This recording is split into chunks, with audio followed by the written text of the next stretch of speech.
Welcome to our channel मनोचास। आज जो हम टॉपिक डिस्कस करने वाले हैं वो है मून लाइटनिंग। अब आप सोच रहे होंगे ये किससे रिलेटेड है, मून से, लाइटनिंग से, या कोई नया ही वर्जन आ गया है चंद्रयान का। नहीं बाबा, ये इन सब से रिलेटेड नहीं है, ये रिलेटेड है जॉब से। मून लाइटिंग का मतलब है प्राइमरी जॉब होने के बावजूद अगर आप कोई सेकेंडरी जॉब या कोई असाइनमेंट ले लेते हैं बिना अपनी एम्प्लॉयर की कंसेंट के, उसको मून लाइटिंग कहा जाता है। स्पेसिफिकली जब आपने अपने ज्वाइनिंग लेटर में आपने मेंशन कर रखा हो कि आप कोई भी असाइनमेंट बेसिस पे या कोई पार्ट टाइम जॉब नहीं ज्वाइन करेंगे बिना अपने एम्प्लॉयर के कंसर्न के। ये वर्ड हाइप तब हुआ जब विप्रो ने अपने 300 एम्प्लॉयज को फायर कर दिया। रीजन सिंपल था।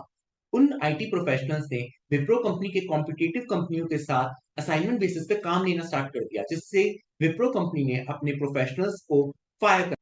ऐसे एम्प्लॉयज जो मून लाइटिंग कर रहे थे उनके अगेंस्ट उनके एम्प्लॉयर तो थे ही, अब साथ के साथ इनकम टैक्स डिपार्टमेंट भी हो गया।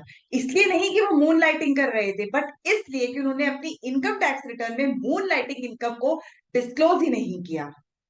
अभी रिसेंटली ये भी इंफॉर्मेशन है कि इनकम टैक्स डिपार्टमेंट ने मोर देन 1000 नोटिस इशू करे हैं इन मून लाइटनिंग इनकम वालों को, स्पेसिफिकली फॉर फाइनेंशियल ईयर 1920 और 2021, क्योंकि इन्होंने अपनी रिटर्न्स में ये इनकम डिस्क्लोज नहीं करी।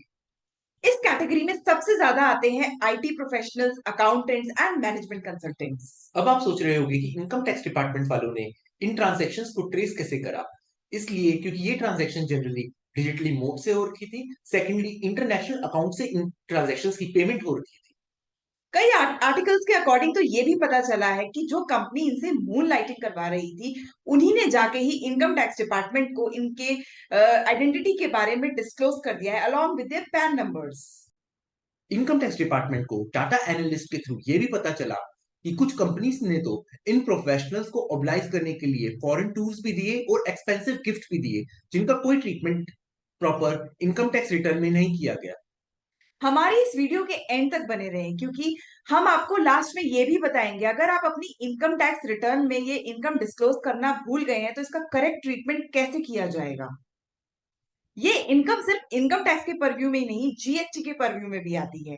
सपोज किसी प्रोफेशनल ने, चाहे वो आईटी हो, अकाउंटेंट हो या मैनेजमेंट कंसल्टेंट हो, उसने वो इनकम अगर फॉरेन में दी है तो इट मींस वो एक्सपोर्ट ऑफ सर्विसेज है और उसको फॉरेन करेंसी रिसीव हुई है, तो उसको जीएसटी में रजिस्ट्रेशन लेना मैंडेटरी था, चाहे उसकी थ्रेशोल्ड लिमिट एक्सीड भी ना हुई हो। और अगर उसकी थ्रेशोल्ड लिमिट एक्सीड करी है तो उसे जीएसटी रजिस्ट्रेशन लेना तो मैंडेटरी था ही था, और साथ में उसे अपने मंथली कंप्लायंस भी पूरे कराने थे।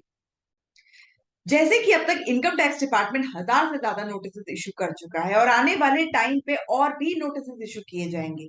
अगर आपने अपनी इनकम टैक्स रिटर्न में ये इनकम डिस्क्लोज नहीं की है तो इसको अपनी इनकम टैक्स रिटर्न में डिस्क्लोज जरूर कर लें।